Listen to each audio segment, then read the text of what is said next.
দর্শক, পরিস্থিতি এখন ঘুরে দাঁড়াচ্ছে। ইরান খুবই জোরালো আক্রমণ শুরু করেছে, আর সেই আক্রমণ শুরু হবার পর মার্কিন যুক্তরাষ্ট্রের সুরও বদলে যাচ্ছে।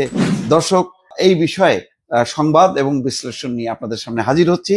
তবে তার আগে আবারও অনুরোধ করছি, যারা এখনো ভয়েস বাংলা সাবস্ক্রাইব করেননি, সাবস্ক্রাইব করবেন এবং লাইক শেয়ার দিয়ে পাশেই থাকবেন। আসুন দেখি সর্বশেষ কি পরিস্থিতি সেটি আমরা জানি। এখানে খবরে বলা হচ্ছে, ইসরায়েলি সামরিক গোয়েন্দা কেন্দ্র এবং মোসাদের অভিযান পরিকল্পনা কেন্দ্রে হামলা। আইআরজিসি ইরানের পক্ষ থেকে হামলা করা হয়েছে ইসরায়েলি সামরিক গোয়েন্দা কেন্দ্রে এবং মোসাদের যে অভিযান পরিকল্পনা কেন্দ্রে, অর্থাৎ যে মোসাদ রীতিমতো প্রথম দফায় পরিকল্পিত একটি হামলায় ইরানের 20 জন কমান্ডার নিহত হয়েছে, 6 জন পরমাণু বিজ্ঞানীও তাদের মধ্যে আছে।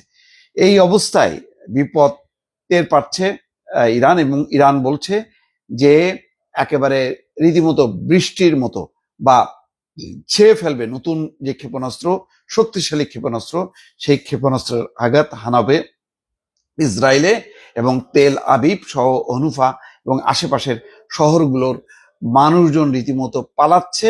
এমন একটি পরিস্থিতিতে ডোনাল্ড ট্রাম্প প্রথমে যে হুমকি দিয়েছিল, সেই হুমকিকে অন্যভাবে ব্যবহার করছে। বলছেন যে তেহরানের বাসিন্দাদের সরে যেতে বলার বিষয়ে ট্রাম্প বলছেন যে আমি চাই মানুষ নিরাপদ থাকুক। আসলে বিষয়টা তা না, রীতিমতো হুমকি দিচ্ছিল।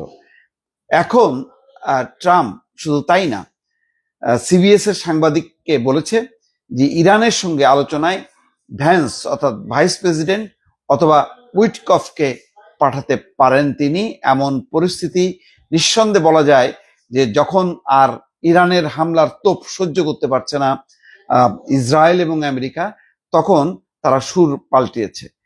সর্বশেষ যে খবর, ইরানের অভিজাত Islamic revolutionary guard corps IRGC বলছে তারা ইসরায়েলে একটি সামরিক গোয়েন্দা কেন্দ্র এবং মোসাদের একটি অপারেশন পরিচালনা কেন্দ্রে হামলা চালিয়েছে। ইরানের আধা সামরিক তাসনিম নিউজ এজেন্সিতে প্রকাশিত এক বিবৃতিতে এই দাবি করেছে আইআরজিসি। এর আগে ইসরায়েলি গণমাধ্যমে বলা হয় ইসরায়েলের মধ্যাঞ্চলের শহর হার্জলিয়ায় ক্ষেপণাস্ত্র হামলা হয়েছে। উপকূলীয় শহরটিতে অবস্থিত একটি স্পর্শকাতর স্থান নিশানা করে এই হামলা চালানো হয়।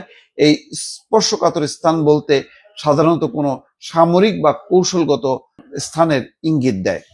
ডোনাল্ড ট্রাম্প সুর বদলেছেন, বলছেন যে তেহরানের বাসিন্দাদের সরে যেতে বলার বিষয়ে যুক্তরাষ্ট্রের প্রেসিডেন্ট ডোনাল্ড ট্রাম্প বলছেন আমি শুধু চাই মানুষ নিরাপদে থাকুক।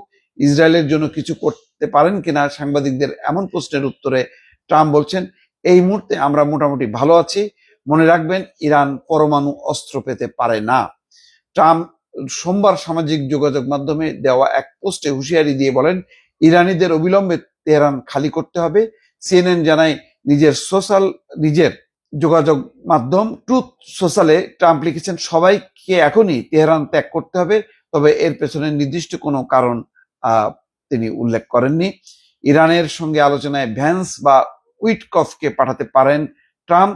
সিবিএস এর সাংবাদিক ইরানি কর্মকর্তাদের সঙ্গে আলোচনার জন্য মার্কিন প্রেসিডেন্ট ডোনাল্ড ট্রাম্প এবং ভাইস প্রেসিডেন্ট জেডি ভ্যান্স বা মধ্যপ্রাচ্য বিষয়ক দূত স্টিভ উইটকফকে পাঠানোর কথা ভাবছেন ডোনাল্ড ট্রাম্প। সিবিএস নিউজের এক সাংবাদিক এমনটাই জানিয়েছেন। এই সাংবাদিক ট্রাম্পের সঙ্গে একই উড়োজাহাজে করে কানাডা থেকে যুক্তরাষ্ট্রে ফিরেছেন। G7 সম্মেলনে অংশ নিতে কানাডায় গিয়েছিলেন ট্রাম্প, কিন্তু ট্রাম্প এবং পররাষ্ট্রমন্ত্রী মার্ক রুবিও তারা দ্রুত সেই সম্মেলনের মধ্যপথে ফিরে এসেছেন যুক্তরাষ্ট্রের এবং জরুরি তারা বৈঠক করেছেন। সেখান থেকেই তারা সিদ্ধান্ত নিয়েছেন যে এই দুই কর্মকর্তার যে কোনো একজন কর্মকর্তাকে ইরানে পাঠাবেন। মোট কথা, ইরানকে এখন যদি ঠেকাতে না পারে তাহলে ইরান যেভাবে হামলা করছে ইসরায়েল, তাতে তেল আবিব, হনুফা সহ গুরুত্বপূর্ণ শহরগুলো তছনছ হয়ে পড়বে এবং কোনোভাবে টিকতে পারবে না। ইসরায়েলও চাইছে যে মার্কিন যুক্তরাষ্ট্র এই যুদ্ধে জড়িত হোক, কিন্তু মার্কিন যুক্তরাষ্ট্রের ভেতরে আইন প্রণেতাদের মধ্যেই দ্বিধা বিভক্তি আছে। তারা কোনোভাবেই চায় না যে ইসরায়েলের এই যুদ্ধের ফাঁদে আমেরিকা পড়ুক বা সেই ফাঁদে পা দিক। মোট কথা এমন একটা পরিস্থিতি, একটা টালমাটাল একটা অবস্থা। দর্শক, নিশ্চয়ই আপডেট নিয়ে আবারও হাজির হবো আপনাদের সামনে। ভালো থাকবেন। আল্লাহ হাফেজ।